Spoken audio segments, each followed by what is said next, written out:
Good morning students, आप सभी का वेलकम है यूट्यूब ऑनलाइन क्लासेस पर। तो बच्चों, आज के लेक्चर में हम लोग स्टार्ट कर रहे हैं particle nature of electromagnetic radiations and Planck quantum theory. इस थ्योरी को एक्सप्लेन करने से पहले हमें कुछ टॉपिक्स को समझना होगा। That is number 1,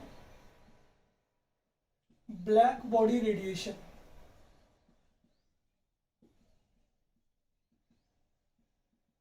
black body radiation, what is the mean of black body radiation, ये यहाँ पे हम एक्सप्लेन करने वाले हैं आपको। उससे पहले कुछ बातों को समझेंगे। दैट इज, सबसे पहले हम देख रहे हैं यहाँ पे कि हमारे पास सपोज कीजिए कोई सॉलिड सब्सटेंस है। अब हम जब भी किसी सॉलिड सब्सटेंस को हीट करते हैं तो ये आपके रेडिएशंस इमिट करते हैं, इमिट्स रेडिएशंस। क्या किया, हमने एक सॉलिड सब्सटेंस लिया, उस सॉलिड सब्सटेंस को जब भी हीट कर रहे हैं तो ड्यूरिंग हीट पहले ये एनर्जी एब्जॉर्ब करेंगे, उसके बाद में कुछ रेडिएशंस को इमिट भी करते हैं, ठीक है। और जो रेडिएशंस ये आपके इमिट करते हैं वो आपकी होती है डिफरेंट वेवलेंथ्स की। समझ रहे हैं? जब भी हम किसी सॉलिड सब्सटेंस को हीट करते हैं तो ये जो रेडिएशंस इमिट करते हैं वो आपकी डिफरेंट वेवलेंथ की कैरेक्टरिस्टिक्स में होती हैं, यानी डिफरेंट वेवलेंथ के रेडिएशंस को ये इमिट करते हैं। फॉर एन एग्जाम्पल, हमने यहां पर एक आयरन की बार दी, आयरन बार, और इसको हमने कंटिन्यूसली हीट करना स्टार्ट किया, ठीक है। हमने यहाँ पे एग्जांपल के फॉर्म में एक आयरन बार लिया, इसको कंटिन्यूसली हमने हीट करना स्टार्ट किया। जैसे इसको हीट करना स्टार्ट करेंगे तो सबसे पहले क्या करेगा, ये एनर्जी एब्जॉर्ब करेगा, और एब्जॉर्ब करने के बाद में रेडिएशंस इमिट करेगा। तो आपको पता है जब भी हम किसी आयरन की बार को हीट करते हैं तो ये हल्की हल्की स्टार्टिंग में डल रेड कलर का होना स्टार्ट हो जाता है। कौन से कलर का? डल रेड कलर, ठीक है। समझ रहे हैं बात को? ठीक है। अब जैसे ही डल रेड कलर का होता है उसके बाद में जैसे इसे और कंटिन्यू अपन हीट करते हैं और टेम्परेचर से प्रोवाइड करते हैं, तो और more amount of temperature provide करने पे, कंटिन्यूसली हीट करने पे, या समझ लीजिए एक तरह से इस आयरन बार को हम हीट कर रहे हैं इन फर्नेस। फर्नेस क्या होगा? फर्नेस आपका होता है एक भट्टी टाइप, समझ रहे हैं ना? फर्नेस मतलब जहां पर आप इसे कंटिन्यूसली हीट कर पाए, एक मशीनरी होती है, ठीक है। तो इसे कंटिन्यूसली हीट कर रहे हैं आयरन बार को, तो ये फटाफट से आपके डल रेड में कन्वर्ट होगी। उसके बाद डल रेड होने के बाद में धीरे धीरे आपकी ऑरेंज होती चली जाएगी, ठीक है। जितना कंटिन्यूसली आप इसको हीट करते जाएंगे उतना ही ये आयरन बार जो आपकी धीरे धीरे आपके ऑरेंज रेडिश कलर में कन्वर्ट होती जाएगी। उसके बाद और कंटिन्यूसली हीट करेंगे तो धीरे धीरे आपकी येलो होगी, येलो के बाद धीरे धीरे आपका व्हाइट होगा, व्हाइट होने के बाद धीरे धीरे आपका किस में चेंज आएगा? ब्लू कलर में चेंज होगा, ठीक है। इसका मतलब क्या हो रहा है कि ये आयरन बार आपके डल रेड से orange, yellow, white and blue colour में धीरे धीरे कन्वर्ट होती जा रही है। इसका रीजन क्या है? ये कब है? जब इसे आप बहुत कंटिन्यूसली, बहुत हाई टेम्परेचर पे कंटिन्यूसली हीट करते हुए जा रहे हैं, ठीक है। तो इसका मीनिंग आपको समझाता हूँ यहाँ पे क्या होता है। आप लोगों ने पढ़ा था, हम लोगों ने प्रीवियस लेक्चर में पढ़ा था एक इलेक्ट्रोमैग्नेटिक स्पेक्ट्रम, जहां पे हमारे पास में बीच में विजिबल रीजन होता है, ठीक है। हमने पढ़ा था cosmic, gamma, X rays, UV rays and visible region. Visible में हमने पढ़ा था कि हमारे पास में विबग्योर होता है। क्या होगा हमारे पास? Vibgyor, violet, indigo, blue, grey, green के बाद येलो, ऑरेंज एंड रेड। हमने कहा था कि इसकी रेंज जो हमारे पास होती है वो 3800 एंगस्ट्रॉम से लेकर के 7600 एंगस्ट्रॉम तक रहेगी, ठीक है। ये हमारे पास इलेक्ट्रोमैग्नेटिक स्पेक्ट्रम में विजिबल रीजन की रेंज होती है। हमने कहा था इस तरफ से जब इस तरफ मूव करते हैं तो आपका वेवलेंथ, ठीक है, वो इंक्रीज होता है, और इस तरफ से इस तरफ मूव करते हैं तो हमारे पास फिर फ्रीक्वेंसी वो इंक्रीज होती है, यानी कि न्यू, और ये इस साइड लैम्डा, ठीक है। अब यहाँ पे हम क्या कह रहे हैं कि जैसे ही हमने आयरन बार को यहाँ से हीट करना स्टार्ट किया तो डिफरेंट कलर रीजन्स में आपके पास में आपको मिल रही है। पहले आपका डल रेड बना, देन आपका ये ऑरेंज कलर में कन्वर्ट हुआ, then yellow, then white, then blue. अब यहाँ से आपके पास एक कंसेप्चुअल क्वेश्चन भी बन जाता है, और वो क्वेश्चन ये बनेगा कि व्हेन एवर, जब भी हम किसी एक आयरन बार को हीट करते हैं तो आयरन बार को हीट करने पे ये आपका पहले डल रेड से ऑरेंज, ऑरेंज से येलो, येलो से व्हाइट एंड व्हाइट से ब्लू कलर क्यों शो करता है। तो समझिए हमने क्या कहा, जब भी आप किसी भी बॉडी को हीट करते हो, किसी भी सॉलिड बॉडी को हीट करते हो, तो हीट करने पे ये आपको डिफरेंट रेडिएशंस इमिट करती है जो आपकी डिफरेंट डिफरेंट वेवलेंथ की होती है, समझिएगा। सबसे पहले विजिबल रीजन में मैं कौन सा कलर दिखाई दिया, रेड, यानी इसकी वेवलेंथ क्या थी, हायर।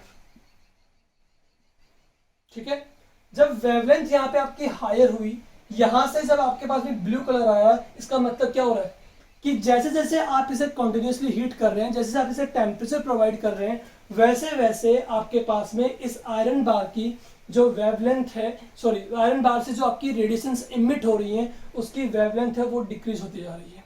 समझ में आ रहा है आपको क्या हो रहा है, पहले रेड कलर, येलो, देन आपका ब्लू में कन्वर्ट हुआ है। इसका मतलब क्या हुआ, इसका मतलब सीधा सा ये हुआ कि जब भी हमने आयरन बार को हीट किया, तो हीट करने से जो इसने रेडिएशंस इमिट की, वो रेडिएशंस आपके डिफरेंट डिफरेंट वेवलेंथ की थी।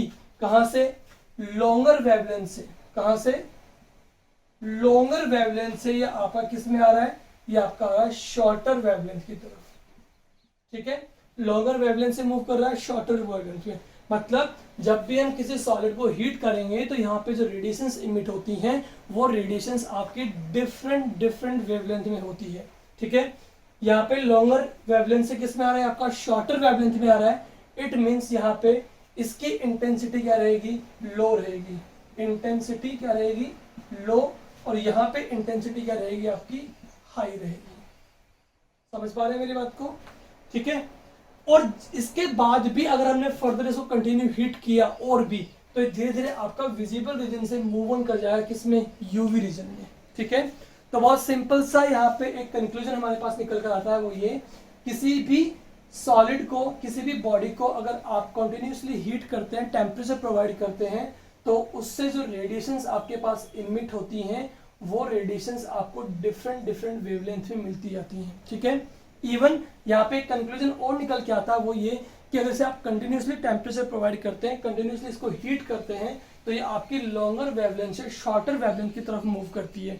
और यहाँ पे फ्रीक्वेंसी क्या होगी, इसका जस्ट अपोजिट। अगर वेवलेंथ डिक्रीज होती जा रही है, तो फ्रीक्वेंसी क्या होती जाएगी आपके पास में, इंक्रीज होती चली जाएगी। समझ रहे हैं, फ्रीक्वेंसी क्या होगी आपकी, इंक्रीज होती चली जाएगी। ठीक है, तो आपके पास आंसर क्या हुआ इस क्वेश्चन का, क्वेश्चन क्या रहेगा आपके पास में, whenever we heat any iron bar, then it comes, it show dull red to orange, yellow, white and blue color। क्या कहेंगे कि आपके पास में यहां पर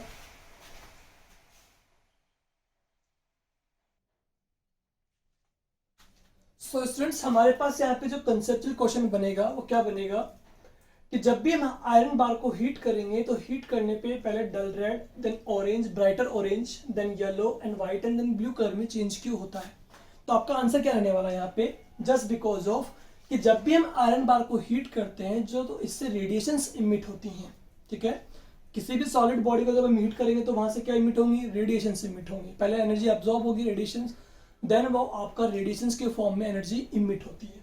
तो जो एनर्जी इमिट होगी, वो आपकी डिफरेंट डिफरेंट फ्रीक्वेंसीज की होती है। समझ रहे हैं मेरी बात को। सबसे पहले समझिए, डल रेड का आपके पास में आ रहा है, इसका मतलब ये हुआ कि यहाँ पर आपके पास में इस वेवलेंथ का ये है 7600 एंगस्ट्रॉम। इस वेवलेंथ का मतलब इसके अपोज क्या होगी, इसकी फ्रीक्वेंसी। अब जैसे ही यहाँ से ब्लू की ओर मूव कर रहा है, इसका मतलब यहाँ पे आपके पास फ्रीक्वेंसी क्या हो रही है, इंक्रीज। तो कहना का मतलब ये है कि डिफरेंट कलर का शो करने का रीजन यहाँ पर क्या है, इनकी डिफरेंट फ्रीक्वेंसीज हैं। ठीक है, इसका मतलब ये हुआ कि जितनी एनर्जी होगी वो डायरेक्टली प्रोपोर्शनल होगा आपके फ्रीक्वेंसी की। कि इन रेडिएशंस के पास जितनी एनर्जी इंक्रीज होती जाएगी, क्यों, क्योंकि आप इसे कंटिन्यूसली हीट कर रहे हो, जितना अमाउंट हीट आप इसे दे रहे हो, टेम्परेचर इसको दे रहे हो, उतना ही इसके पास क्या होगी, एनर्जी होगी। और जितनी ज्यादा एनर्जी इनके पास बनती जाएगी, उतनी ही ज्यादा क्या हो जाएगी आपके पास, फ्रीक्वेंसी। तो ये सब आयरन जो बार है अपने पास में, ये डिफरेंट कलर शो कर रही है just because of different frequencies. ठीक है, समझ में आया आपको ये कि जब भी इसको हीट करेंगे, तो आपके पास में वेवलेंथ जो है वो इनकी धीरे धीरे डिक्रीज होती चली जाएगी। रेड से येलो पे आएगा, ऑरेंज होते हुए फिर व्हाइट से आपका ब्लू पे आ जाएगा। इसके बाद इसे और भी कंटिन्यू हीट करते हैं, तो ये आपके पास यूवी रीजन में भी जंप कर सकता है। सो हम कहेंगे कि हमारे पास एक ऐसी आइडियल बॉडी, क्या कहेंगे, देखिएगा आपके पास में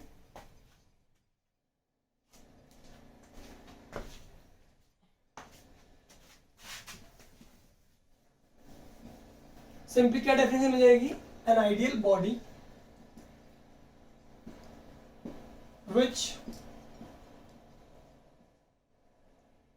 emits or absorb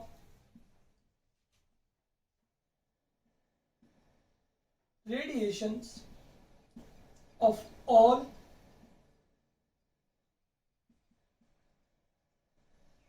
frequencies or wavelength known as black body. Black body क्या कह रहे हैं हम यहाँ पे कि हमारे पास कोई एक ऐसी आइडियल बॉडी, जिसका हमने एग्जांपल केस लिया आयरन बार के फॉर्म में, कि हमारे पास कोई एक ऐसी आइडियल बॉडी हो जो हर तरह की फ्रीक्वेंसीज एंड वेवलेंथ की रेडिएशंस को इमिट या अब्सॉर्ब करे, उस बॉडी को हम क्या कहेंगे? ब्लैक बॉडी कहेंगे। समझ में आ रहा है?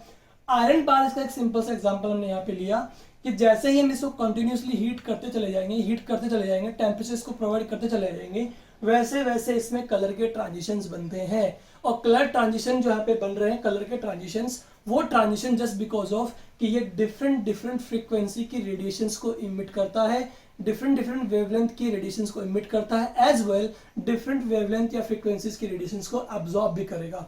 तो ये बॉडी आपकी कहलाएगी ब्लैक बॉडी। तो ब्लैक बॉडी क्या है? ब्लैक बॉडी आपका एक आइडियल बॉडी है जो हर तरह की फ्रीक्वेंसी, हर तरह की वेवलेंथ की रेडिएशंस को इमिट भी करता है, एज वेल उसको अब्सॉर्ब भी करता है। समझ में आ रही है आपकी बात? ठीक है। और the radiations which emits by black body, और जो रेडिएशंस आपकी ये एक आइडियल बॉडी या ब्लैक बॉडी इमिट या अब्सॉर्ब करती है, वो radiations, the radiations which emits by black body known as black body radiation, उन रेडिएशंस को हम बच्चों क्या कहेंगे? ब्लैक बॉडी रेडिएशंस कहेंगे। तो सिंपली आपको बात समझ में आई कि कोई भी हमारे पास में एक ऐसी आइडियल बॉडी हो जो हर तरह की फ्रीक्वेंसी और वेवलेंथ की रेडिएशंस को या तो इमिट करे या अब्सॉर्ब करे, दोनों काम करे, तो उस बॉडी को तो हम कहेंगे ब्लैक बॉडी। और उस बॉडी से इमिट होने वाली रेडिएशंस जो होंगी, उन रेडिएशंस को हम कहेंगे ब्लैक बॉडी रेडिएशंस। आगे आपको समझ में? चलिए इसको हम एक डायग्रामेटिकली समझ लेते हैं, ग्राफ के फॉर्म में भी फटाफट से इसका स्क्रीनशॉट ले सकते हैं आप। ठीक है, अब इसको हम एक डायग्राम से भी समझने की ट्राई करते हैं कि किस तरह से ये आपका होगा। चलिए देखिए, यहां पे हम एक ग्राफ प्लॉट कर रहे हैं जो हमारा है इंटेंसिटी। अब देखिए, जो भी ब्लैक बॉडी आपकी रेडिएशंस इमिट करती है हायर वेवलेंथ पर, समझने की कोशिश कीजिएगा, लोअर वेवलेंथ पे अगर आपका वो इमिट करती है रेडिएशंस कोई भी, तो उसकी इंटेंसिटी जो रहेगी वो रहेगी आपकी लोअर। और जो भी आपकी ब्लैक बॉडी अपनी रेडिएशंस को इमिट करता है लोअर वेवलेंथ पर, उसकी इंटेंसिटी क्या रहेगी? आपकी हायर इंटेंसिटी रहेगी। ठीक है ना?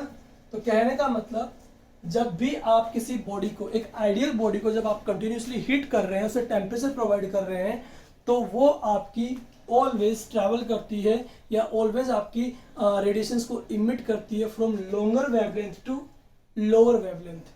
और lower wavelength to lower move कर रहा है, इट मींस क्या हुआ यहाँ पे कि वो आपका एक तरह से लोअर वेवलेंथ से आपका लोअर वेवलेंथ पे मूव कर रहा है। इसका मतलब क्या हुआ कि एक तरह से वो आपकी लोअर इंटेंसिटी से हायर इंटेंसिटी की तरफ मूव कर रहा है। ठीक है, समझ गया मेरी बात को? तो यहाँ पे हम एक ग्राफ प्लॉट कर रहे हैं जो कि हमारा किसके बीच है? Intensity and wavelength. ठीक है, यहाँ पे हमने एक तरह से दो बॉडी ली है, टू आइडियल बॉडीज ली हैं, जिनको हमने डिफरेंट टेम्परेचर पे हीट किया है। ठीक है, ये हमारे पास क्या है? वेवलेंथ है 1000 नैनोमीटर, 2000 नैनोमीटर, ठीक है, 3000 नैनोमीटर एंड सो ऑन। ठीक है, यहां पे हमने दो ग्राफ प्लॉट किए हैं, that is one and another one is this. ये हमारे पास टेम्परेचर T1 है, दैट इज टेम्परेचर T2। समझने की कोशिश कीजिए, जैसे जैसे आपकी वेवलेंथ कम हो रही है, मैंने कहा था ना आपसे कि हमेशा जब भी आप किसी बॉडी को कंटिन्यूसली हीट कर रहे हैं, तो कंटिन्यूसली हीट करने पे वो बॉडी आपकी रेडिएशंस इमिट करती है longer wavelength to lower wavelength, long से लोअर की तरफ। बताया था भी आपको मैंने स्पेक्ट्रम के अंदर कि विजिबल से यूवी की तरफ मूव करता है हमेशा, ठीक है। अब जब लॉन्गर वेवलेंथ से लोअर की तरफ मूव करेगा तो लोअर इंटेंसिटी से हायर इंटेंसिटी की तरफ मूव कर रहा है। समझने की कोशिश कीजिए। देखिए यहाँ से सबसे पहले इस बॉडी को देखिए जिसको हमने टेम्परेचर दिया है T1। क्या दिया है? T1 temperature. जैसे जैसे आपके यहाँ पे वेवलेंथ कम होती जा रही है वैसे वैसे आपकी पीक, इंटेंसिटी की पीक जो है वो इंक्रीज होती जा रही है, ठीक है। और एक मैक्सिमम पीक के बाद, एक मैक्सिमम पॉइंट के बाद, मैक्सिमम पीक के बाद ये आपकी वेवलेंथ के साथ डिक्रीज होती चली जाएगी, ठीक है। ऐसे ही आपका होगा टेम्परेचर T2 पे कि जैसे जैसे आपकी वेवलेंथ कम हो रही है वैसे वैसे आपकी इंटेंसिटी क्या हो रही है? इंक्रीज हो रही है। और एक मैक्सिमम पीक के बाद में क्या हो गया आपका? इसके साथ में डिक्रीज होती चली जाएगी, ठीक है।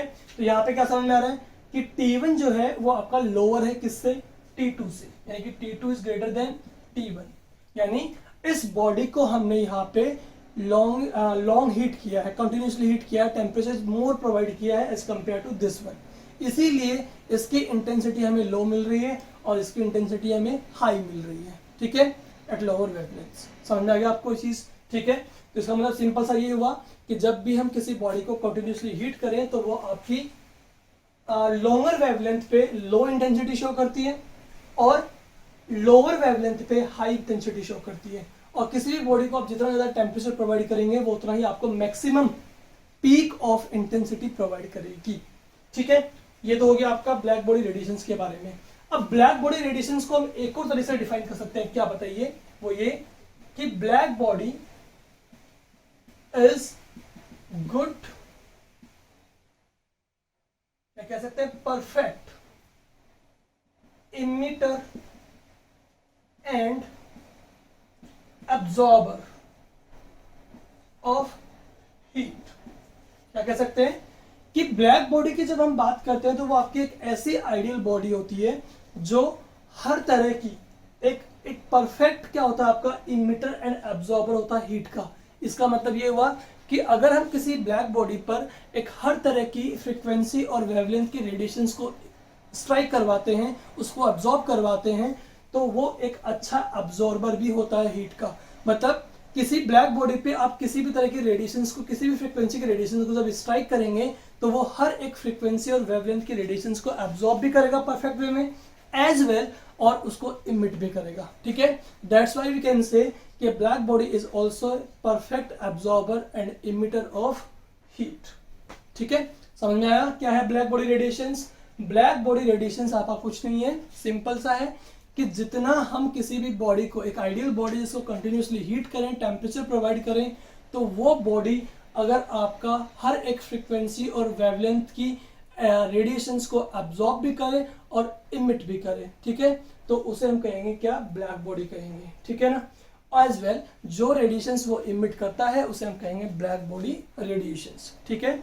और मैंने आपको क्वेश्चन समझा दिया था आयरन बार वाला कि जितना हम इसको कंटिन्यूसली हीट करते चले जाएंगे वैसे वैसे ये कलर ट्रांजिशन करता चला जाएगा। इसका मतलब सिंपल सा ये होता है कि ये आपका हर एक डिफरेंट फ्रीक्वेंसी को क्या कर रहा है? हर एक डिफरेंट फ्रीक्वेंसी की रेडिएशंस को इमिट कर रहा है, हर एक डिफरेंट वेवलेंथ की रेडिएशंस को इमिट कर रहा है। एक रेंज शो करता है आपको डिफरेंट वेवलेंथ और फ्रीक्वेंसीज की जब भी ये बॉडी अपनी रेडिएशंस को इमिट करता है, ठीक है।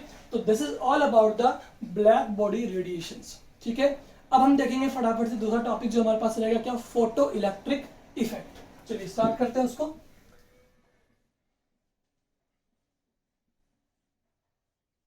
काफी इंपॉर्टेंट टॉपिक है हमारे पास में ये फोटो इलेक्ट्रिक इफेक्ट। देखिएगा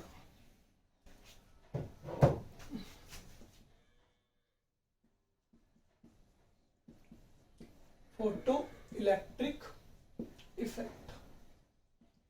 बात करें तो मैक्स हर्ट्ज साइंटिस्ट थे आपके पास जिन्होंने 1887 में एक एक्सपेरिमेंट परफॉर्म किया था, ठीक है। अब सबसे पहले आपको बताएंगे उस एक्सपेरिमेंट के बारे में कि क्या एक्सपेरिमेंट उन्होंने परफॉर्म किया। इन्होंने सबसे पहले क्या लिया? एक इवेक्यूएटेड ट्यूब ली। क्या लिया? एक इवेक्यूएटेड ट्यूब का यूज किया जो आपके 2 इलेक्ट्रोड से कनेक्टेड था, नेगेटिव एंड पॉजिटिव इलेक्ट्रोड्स। अब ये इवेक्यूएटेड ट्यूब का मतलब क्या है कि ऐसी ट्यूब जिसे इवेक्यूएट किया गया है, यानी कि जिसमें कोई भी एयर आपकी प्रेजेंट नहीं है, सारी एयर को हमने एक वैक्यूम पंप की हेल्प से रिलीज कर दिया है, निकाल दिया यहाँ से, तो उसे कहेंगे इवैक्यूएटेड चैम्बर। ठीक है, 2 इलेक्ट्रोड है जो आपके कनेक्टेड है किसी एक एक्सटर्नल सर्किट से। ठीक है, यहाँ पे आपका एमिटर है, ठीक है, यहाँ पे आपके पास में क्या लगा हुआ है, बैटरी।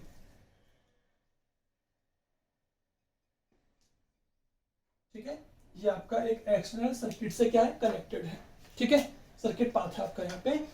अब इस नेगेटिव इलेक्ट्रोड से इन्होंने कनेक्ट किया किसको, एक मेटल को। किसको, मेटल को। ठीक है, मेटल जो है वो कैसा आपका एक नेगेटिव इलेक्ट्रोड है। ठीक है, यहां पर आपने यूज किया एक डिटेक्टर। क्या लिया, डिटेक्टर। डिटेक्टर जो भी एक्सपेरिमेंट यहाँ पे हम कर रहे हैं उसको ऑब्जर्व करेगा, डिटेक्ट करेगा कि यहाँ पे क्या एक्सपेरिमेंट आपका हुआ है, जो आपका अटैच है किससे, पॉजिटिव इलेक्ट्रोड से। ठीक है, अब क्या हुआ, अब इस मेटल की जो सरफेस है उस पे हमने एक सर्टेन वेवलेंथ की या सर्टेन फ्रीक्वेंसी की रेडिएशन जो है वो स्ट्राइक की। ठीक है, क्या किया, एक सर्टेन फ्रीक्वेंसी रेडिएशन हमने यहाँ पे ली और उसको हमने स्ट्राइक किया मेटल की सरफेस पे। तो जैसे हमने मेटल की सरफेस पे इसको स्ट्राइक किया तो मेटल की जो सरफेस है उस पे जो लूजली हेल्ड इलेक्ट्रॉन्स होते हैं ना, वो इलेक्ट्रॉन्स आपके यहां से इमिट होना स्टार्ट हो जाएंगे। ठीक है, और ये इलेक्ट्रॉन जो इमिट होंगे वो आपके पॉजिटिव इलेक्ट्रोड की तरफ मूव करेंगे। किसकी तरफ मूव करेंगे, पॉजिटिव इलेक्ट्रोड की तरफ मूव करेंगे, और उससे क्या होगा, इस पूरे सर्किट में आपका करंट जो है वो फ्लो होगा। समझ में आया कि नहीं आया आपको ये बात।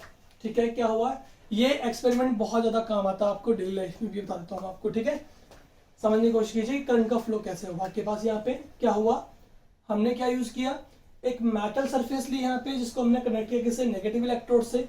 अब इस मेटल सरफेस पे जैसे हमने एक सर्टेन फिक्स फ्रीक्वेंसी के रेडिएशन इसके ऊपर स्ट्राइक की, तो इस मेटल के सरफेस पे जो लूजली हेल्ड इलेक्ट्रॉन्स होते हैं ना, वो इलेक्ट्रॉन यहाँ से इमिट होना स्टार्ट हो गए, और ये किसकी तरफ मूव करेंगे, इलेक्ट्रॉन का चार्ज क्या होता है आपका नेगेटिव, तो ये पॉजिटिव इलेक्ट्रॉन की तरफ मूव करेंगे, जिससे आपका इस पूरे सर्किट में करंट का फ्लो हो रहा है, स्टार्ट हो जाता है। ठीक है, बताइए आपको समझ में। चलिए देखिए, अब इसी जो एक्सपेरिमेंट उसने परफॉर्म किया उसको हमने कैसे, किस फॉर्म में कह दिया, यहाँ पे देखिए वो क्या बोला अपन ने, the phenomena, the process in which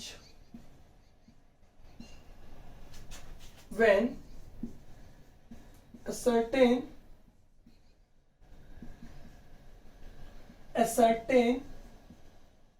frequency of radiation strikes on the surface of metal, then ejection of electron from surface of metal is take place. This effect is known as photoelectric effect.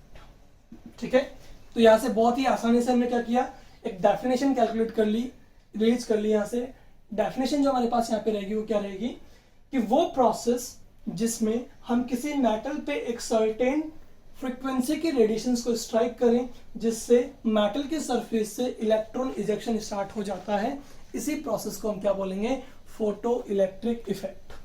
समझने की बात कीजिए, photo electric effect का मतलब, photo मतलब certain frequency की radiation जो strike की किसपे, मेटल पे, जिससे क्या हुआ, एक इलेक्ट्रिकल फील्ड यहाँ पे जनरेट हुआ, यानी कि एक तरह से कहें कि करंट का फ्लो स्टार्ट हुआ। इसी इफेक्ट को हमने कहा फोटो इलेक्ट्रिक इफेक्ट कहा। ठीक है, मैक्स हर्ट्ज ने सबसे पहले इसको एक्सपेरिमेंट को दिखाया था 1887 के आसपास।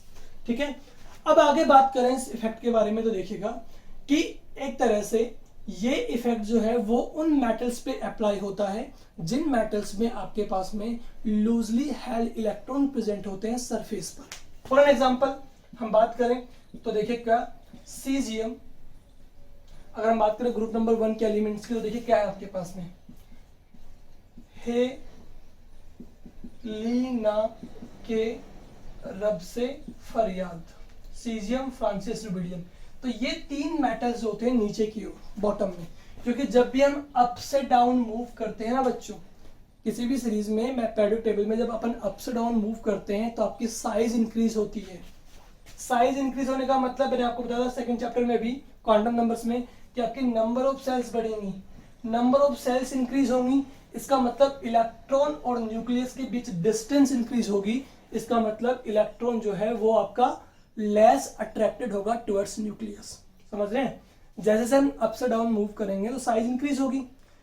साइज अगर इंक्रीज होती है तो इलेक्ट्रॉन का न्यूक्लियस से डिस्टेंस क्या होगा, इंक्रीज होगा, तो इलेक्ट्रॉन जो है वो लेस अट्रैक्टेड होगा, तो इलेक्ट्रॉन को निकालना यहां से क्या है, आसान है, इजी है। ठीक है, तो इलेक्ट्रॉन इजेक्शन जो है वो उन मेटल्स में इजी रहेगा जिनकी साइज कैसी होती है, ग्रेटर होती है। तो यहाँ पे 3 एलिमेंट्स को भी चूज किया, potassium, rubidium and caesium. In metals में इलेक्ट्रॉन इजेक्शन जो रहेगा वो क्या रहेगा, इजी रहेगा। इलेक्ट्रॉन इजेक्शन इज इजी, ठीक है, बिकॉज ऑफ दियर साइज। ठीक है, क्योंकि इनमें प्रेजेंट इलेक्ट्रॉन जो होते हैं वो आउटर मोस्ट शेल में लूजली हेल्डेड होते हैं, तो उनको हम लेस अमाउंट ऑफ फ्रीक्वेंसी के रेडिएशन से भी इजीली क्या कर सकते हैं, इजेक्ट आउट कर सकते हैं। इसीलिए इन एलिमेंट्स का यूज जो है वो फोटो इलेक्ट्रिक सेल के अंदर भी किए जाते हैं। ठीक है, जो कि बैटरीज वगैरह देखते हैं ना, फोटो इलेक्ट्रिक सेल देखते हैं, उनके अंदर इन एलिमेंट्स को इसीलिए यूज किया जाता है। ठीक है, क्योंकि इनसे इलेक्ट्रॉन निकालना क्या है, आसान काम है आपके लिए। चलिए, ये रहा आपके पास फोटो इलेक्ट्रिक इफेक्ट रहा। अब इसके हम कुछ पोस्टुलेट्स को डिस्कस करेंगे फटाफट से। तो this is the experiment and this is the definition of photo electric effect जो दी मैक्स हॉर्ज ने 1887 में। फटाफट से लीजिए स्क्रीनशॉट, इसके बाद हम इसके पोस्टुलेट्स को डिस्कस करते हैं कि क्या क्या इसमें ड्यूरिंग एक्सपेरिमेंट हो सकता है। चलिए, हो गया, चलो स्टार्ट करते हैं। इसके कुछ पोस्टुलेट्स को देखेंगे फटाफट से। यहाँ पे देखिए, number 1,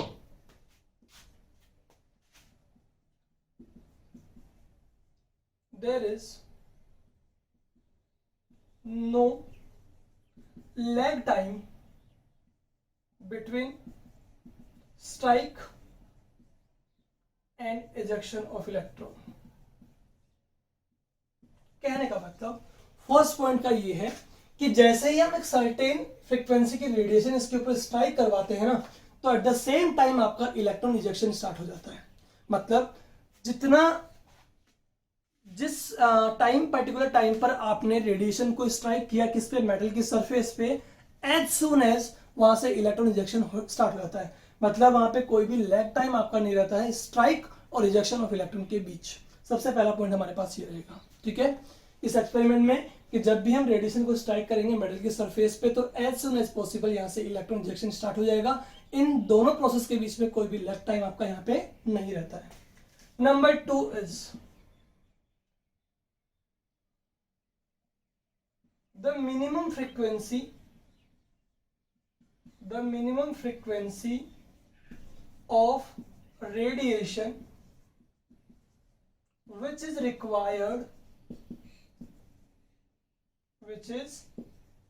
required for ejection of electron।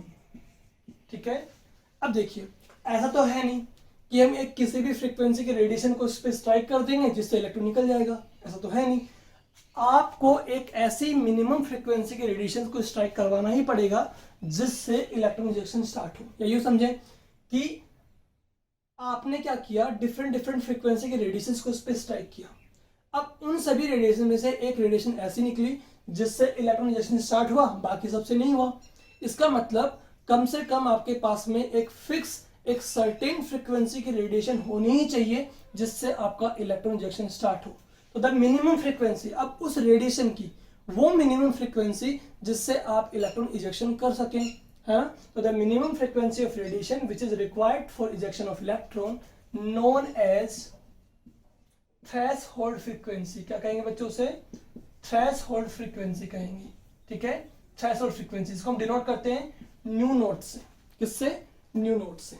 तो इस पॉइंट को ये समझिए कि अगर आपने इस मिनिमम फ्रीक्वेंसी ऑफ रेडिएशन को स्ट्राइक नहीं किया इस पे जिससे इलेक्ट्रॉन इजेक्शन स्टार्ट हो, तो बच्चों आप उसे कितनी भी देर तक, है ना, फिर मैटर नहीं करता, doesn't matter how much time you fall the radiation on the surface of metal, कितने टाइम तक आपने उसको स्ट्राइक किया, ठीक है, और कितना किया, कोई मैटर नहीं करता, वहां पे आपका इलेक्ट्रॉन इजेक्शन नहीं होगा. There's no ejection of electron will take place if minimum frequency of radiation required is not allowed. अगर आपने उतनी रेडिएशन और फ्रीक्वेंसी को आपने नहीं डाला जो इसको रिक्वायर्ड होता है इलेक्ट्रॉन के इजेक्शन के लिए, देन आप कितना भी इस पे रेडिएशन डाल लीजिए और कितना भी टाइम तक डाल लीजिए, कोई मैटर नहीं करता, वहां से कभी भी आपका इलेक्ट्रॉन इजेक्शन नहीं होगा. ठीक है, तो obviously each and every time किसी भी मेटल के सरफेस से इलेक्ट्रॉन को इजेक्शन के लिए समझने की कोशिश कीजिए. मैंने आपको समझाया था थोड़ी देर पहले कि जब भी आप अप से डाउन मूव करते हैं तो जो मेटल आपके सबसे नीचे की ओर होगी वो सबसे लूजली हेल्ड होगी न्यूक्लियस से. तो उस इलेक्ट्रॉन को निकालने के लिए आपको रेस्ट ऑफ एलिमेंट से लोअर फ्रीक्वेंसी की रेडिएशन भी काम में आ जाएगी. ठीक है, वही मैं बात करूं सोडियम के लिए, लिथियम के लिए, तो वहां पर आपको बहुत बहुत हायर फ्रीक्वेंसी की रेडिएशन की नीड पड़ेगी इलेक्ट्रॉन के इजेक्शन के लिए. समझने हैं, एक हायर इंटेंसिटी की पड़ेगी नीड आपको, सॉरी इंटेंसिटी की फ्रीक्वेंसी की नीड पड़ेगी आपको. ठीक है ना, तो इलेक्ट्रॉन इजेक्शन निकालने के लिए आपके पास में एक फिक्स सर्टेन फ्रीक्वेंसी की रेडिएशन होना जरूरी होता है. ठीक है, पॉइंट नंबर 3. पॉइंट नंबर 3 जो आपके पास रहेगा वो ये है आपके पास the kinetic energy of ejected electron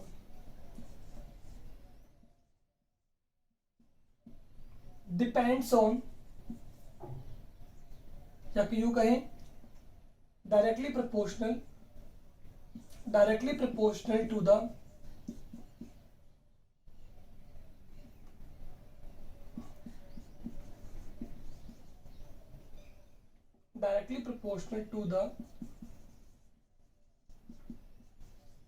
intensity of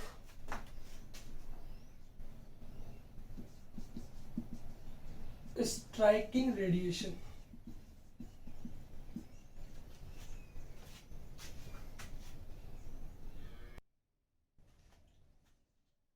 The kinetic energy of ejected electron directly proportional to the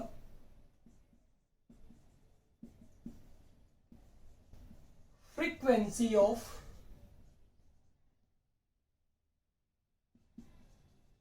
incident radiation. ठीक है, एंड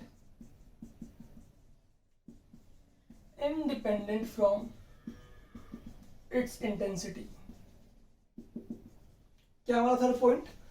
हमारा थर्ड पॉइंट ये है दैट इज कि जो भी हम रेडिएशन एक फ्रीक्वेंसी की इस पे स्ट्राइक कर रहे हैं, अगर उसके रेडिएशंस को जो हमारे पास में एक फिक्स फ्रीक्वेंसी की है, अगर उस रेडिएशन की फ्रीक्वेंसी को इंक्रीज किया जाए, समझ रहे हैं कि जो रेडिएशन हम इसके ऊपर इंसिडेंट कर रहे हैं उस इंसिडेंट रेडिएशन की फ्रीक्वेंसी को इंक्रीज किया जाए, तो यहां से जो इलेक्ट्रॉन इजेक्ट हो रहा है, मैंने कहा था ना एक सर्टेन फ्रीक्वेंसी की रेडिएशन को स्ट्राइक करने पे इलेक्ट्रॉन इजेक्शन तो हो जाएगा, बट अब अगर आपने उस फ्रीक्वेंसी को इंक्रीज करना स्टार्ट किया तो इन इजेक्टेड इलेक्ट्रॉन की काइनेटिक एनर्जी जो है वो इंक्रीज होना स्टार्ट हो जाएगी. समझ रहे हो, आप जितनी फ्रीक्वेंसी बढ़ाएंगे उतना ही काइनेटिक एनर्जी यानी कि उतनी ही स्पीड से आपके इलेक्ट्रॉन इजेक्शन स्टार्ट हो जाएगा. ठीक है, समझ रहे हो, तो इसका मतलब यही हुआ कि फ्रीक्वेंसी ऑफ रेडिएशन जो इसके ऊपर हम इंसिडेंट कर रहे हैं वो डायरेक्टली प्रोपोर्शनल होगी इजेक्टेड इलेक्ट्रॉन की काइनेटिक एनर्जी से, जो होगी आपकी हाफ mv².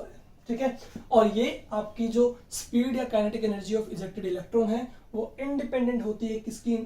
रेडिएशन की इंटेंसिटी से. इंटेंसिटी पर डिपेंड नहीं करता है, किस पर डिपेंड करता है? फ्रीक्वेंसी पर डिपेंड करेगा. एंड नंबर 4th पॉइंट हमारे पास जो रहेगा बच्चों को रहेगा, पहले फटाफट से इसका स्क्रीनशॉट ले लीजिए. नंबर 1 पॉइंट की जगह लिख रहा हूं मैं 4th पॉइंट को. नंबर 4th पॉइंट हमारे पास जो रहेगा वो रहेगा आपका number of electrons, number of ejected electrons is depends on intensity of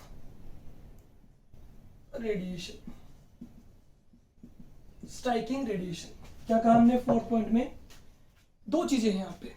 एक तो ये कि मेटल के सरफेस से नंबर ऑफ इलेक्ट्रॉन ज्यादा निकले, more amount of electron eject हो. एक ये कि जो इलेक्ट्रॉन निकल रहे हैं वो हाई स्पीड से निकले, उनकी काइनेटिक एनर्जी मोर हो. तो जो इजेक्टेड इलेक्ट्रॉन की काइनेटिक एनर्जी है वो तो डायरेक्टली प्रोपोर्शनल होती है उसी इंसिडेंट रेडिएशन के फ्रीक्वेंसी पर. और जो इंसिडेंट रेडिएशन हमारे पास में है अगर उसकी फ्रीक्वेंसी ना के उसकी इंटेंसिटी को इंक्रीज कर दिया जाए, उसकी ब्राइटनेस को बढ़ाया जाए, यानी उसकी कह सकते हैं कि एक तरह से वेवलेंथ को कम किया जाए, ठीक है ना। तो उस इंटेंसिटी पर आपके पास में वहां पर क्या होगा, वहां पे नंबर ऑफ इलेक्ट्रॉन्स आपके मोर इजेक्ट होंगे, ठीक है। तो किसी भी मेटल की सरफेस से मोर नंबर ऑफ इलेक्ट्रॉन का इजेक्ट होना किस पे डिपेंड करता है, उस इंसिडेंट रेडिएशन की फ्रीक्वेंसी पे डिपेंड नहीं करेगा, उसकी इंटेंसिटी पे डिपेंड करता है। फ्रीक्वेंसी से रहेगा ये आपका इंडिपेंडेंट। तो टोटल 4 पॉइंट्स हमने यहाँ पे डिस्कस किए जो आपके फोटो इलेक्ट्रिक इफेक्ट में होंगे। दैट इज 1 कि स्ट्राइक करने के बाद as soon as possible electron आपका यहाँ से इजेक्ट हो जाता है, ठीक है। जब भी हम किसी रेडिएशन को इस पे स्ट्राइक करवाते हैं तो उसकी एक मिनिमम सर्टेन फिक्स फ्रीक्वेंसी होनी चाहिए मिनिमम, जिससे इलेक्ट्रॉन इजेक्शन हो, और वो आपकी होती है threshold frequency, that is new not, ठीक है। अगर ये नहीं है तो यहाँ से आपका कोई भी इजेक्शन ऑफ इलेक्ट्रॉन नहीं होगा। नंबर 3 कि जो इंसिडेंट रेडिएशन हम इस पे डाल रहे हैं अगर उसकी फ्रीक्वेंसी को इंक्रीज किया जाए तो इजेक्टेड इलेक्ट्रॉन की काइनेटिक एनर्जी इंक्रीज हो जाएगी, और यही अगर इंसिडेंट रेडिएशन की हमें अगर इंटेंसिटी को बढ़ा दें तो इंटेंसिटी को इंक्रीज करने पर यहाँ पर आपका इजेक्टेड इलेक्ट्रॉन्स उनका नंबर इंक्रीज हो जाएगा, ठीक है। तो that is all about the photo electric effect. फटाफट से लीजिए स्क्रीनशॉट, इसके बाद हम आगे कंटिन्यू करते हैं हमारी प्लैंक क्वांटम थ्योरी को। हो गया, चलिए देखिए।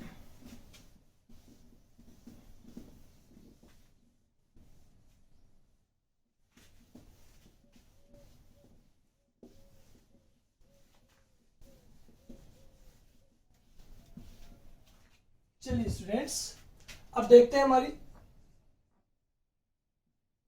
Planck quantum theory for radiations.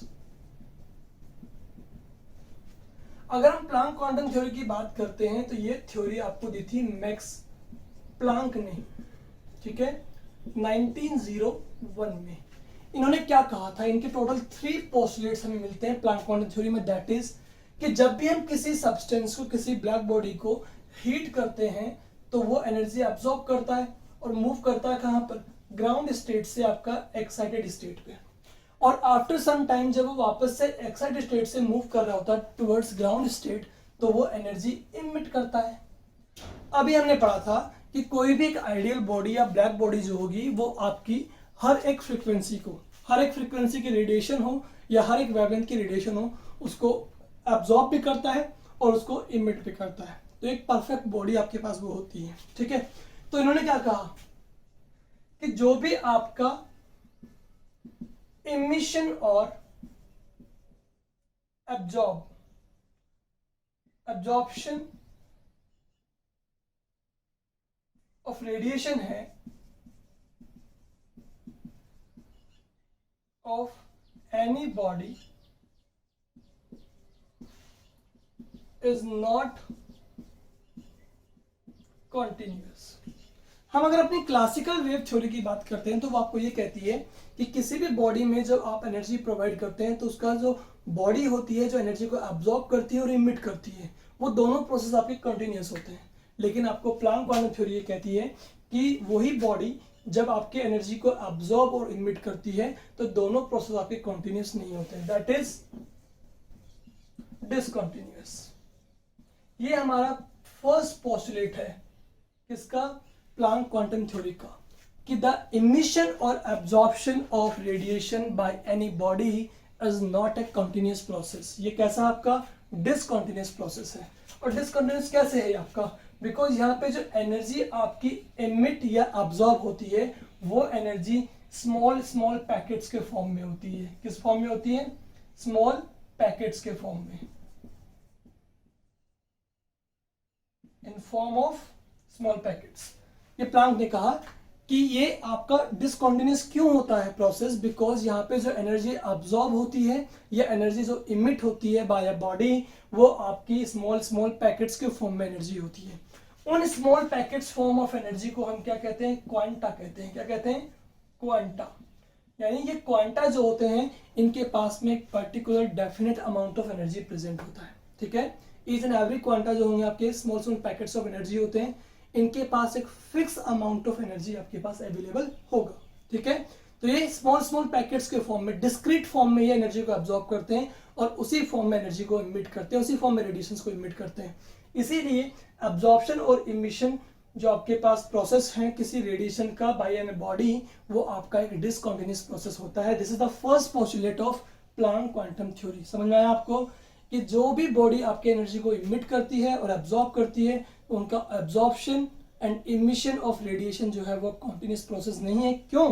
Because वो एनर्जी को एब्जॉर्ब और इमिट करते हैं स्मॉल स्मॉल पैकेट्स के फॉर्म में, जिन्हें हम क्या बोलते हैं? क्वांटा।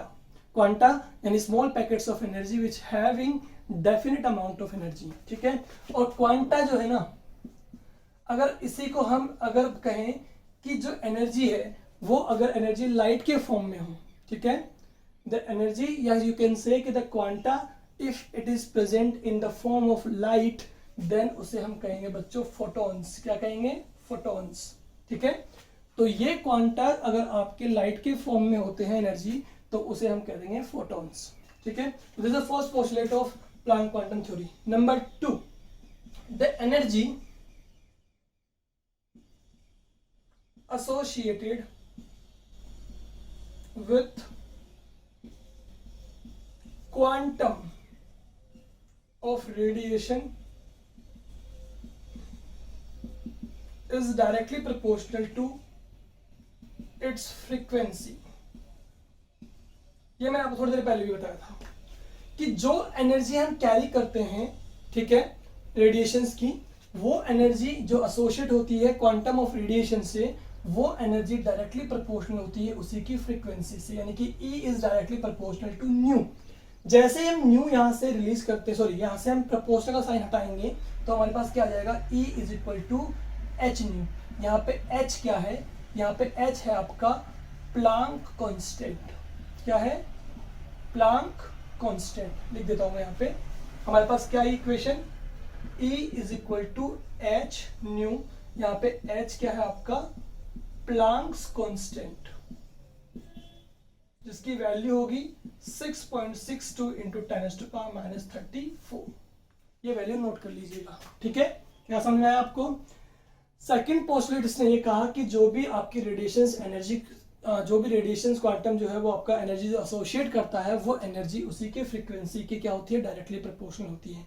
यानी जितनी फ्रीक्वेंसी एनर्जी के पास होगी, जितना हम उसे हीट करेंगे, जितना टेम्परेचर देंगे किसी बॉडी को, तो उसके पास जितनी एनर्जी कलेक्ट होगी उतनी ही हायर फ्रीक्वेंसी पे वो मूव करेगा।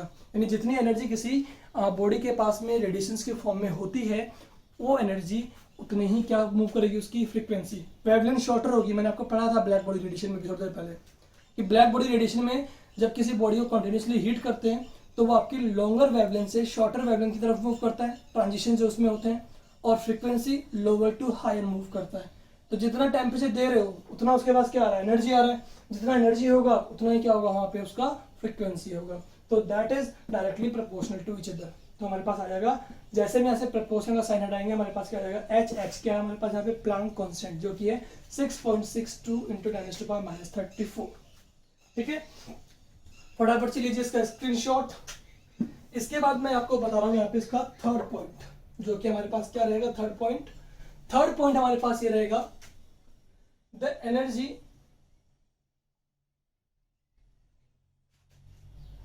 या लिखिए the radiation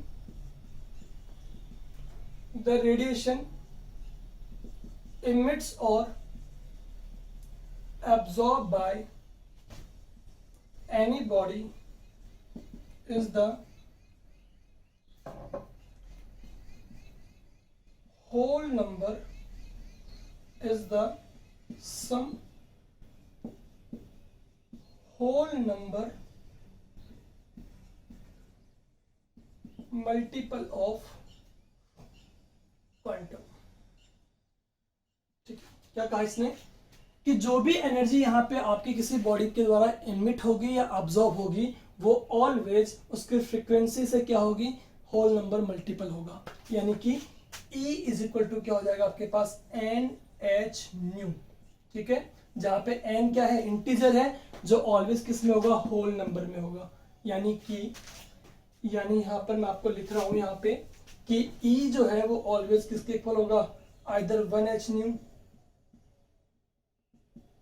either 2h new either 3h new, यानी यहाँ पे n की वैल्यू जो है वो क्या रहेगी, ऑलवेज होल नंबर रेशियो में रहेगी, कभी भी ये आपके फ्रैक्शंस में नहीं होती है। ठीक है, समझ में आया। अब न्यू क्या है यहाँ पे बच्चों, न्यू है frequency, and what is the frequency, c upon lambda. ये आपको याद है कि फ्रीक्वेंसी जो है वो वेवलेंथ के इनवर्सली प्रोपोर्शनल है, तो ये फॉर्मूला हमारे पास क्या बन जाएगा, E is equal to N H C upon lambda. ठीक है, तो ये टोटल 3 पोस्टुलेट्स हमने दिए प्लांक क्वांटम थ्योरी ने, प्लांक क्वांटम थ्योरी के दिए। मैक्स प्लांक ने 1901 में कहा कि जो भी आपके पास में बॉडी जो रेडिएशंस को एब्जॉर्ब या इमिट करती है वो हमेशा एक डिसकंटिन्यूअस प्रोसेस रहेगा, आपका डिस्क्रीट प्रोसेस रहेगा, क्योंकि वो एनर्जी स्मॉल स्मॉल पैकेट्स के फॉर्म में, जिसे हम क्वांटा बोलते हैं, और ये क्वांटा अगर लाइट के फॉर्म में तो इन्हें फोटॉन्स कहेंगे। नंबर 2 पॉइंट हमारे पास क्या था कि जो भी रेडिएशंस अपने एनर्जी को एसोसिएट करके रखती हैं, या जब भी किसी बॉडी को हम बहुत सारा टेम्परेचर प्रोवाइड करते हैं तो उनसे एसोसिएट एनर्जी हमेशा उनकी फ्रीक्वेंसी के डायरेक्टली प्रोपोर्शनल रहेगा। तो जैसे हम यहाँ साइड आएंगे तो क्या आएगा, प्लांक कांस्टेंट, प्लांक कांस्टेंट की वैल्यू मैंने आपको बता दी है। ठीक है, and the fourth one is कि जो भी आपकी एनर्जी जो है वो क्वांटा के साथ में, जब भी कोई बॉडी एनर्जी को इमिट या अब्जॉर्ब करती है तो वो हमेशा इसके क्वांटा, इसके क्या होगा, होल नंबर रेशियो मल्टीपल होगा, यानी कि हमेशा NH न्यू, यानी इंटीजर जो होगा हमेशा क्या होगा, होल नंबर में, कभी भी फ्रैक्शंस में नहीं होगा। ठीक है, तो ये कुछ फॉर्मूलाज हमारे पास में रहे, और इनसे रिलेटेड न्यूमेरिकल्स जो है बच्चों वो हम अपने नेक्स्ट लेक्चर में करेंगे। ठीक है, तो बच्चों आज के लेक्चर में इतना ही, मिलते हैं नेक्स्ट लेक्चर में न्यू टॉपिक के साथ। न्यू टॉपिक मीन्स इसी टॉपिक से रिलेटेड कुछ न्यूमेरिकल्स के साथ में। ओके बच्चों, थैंक यू।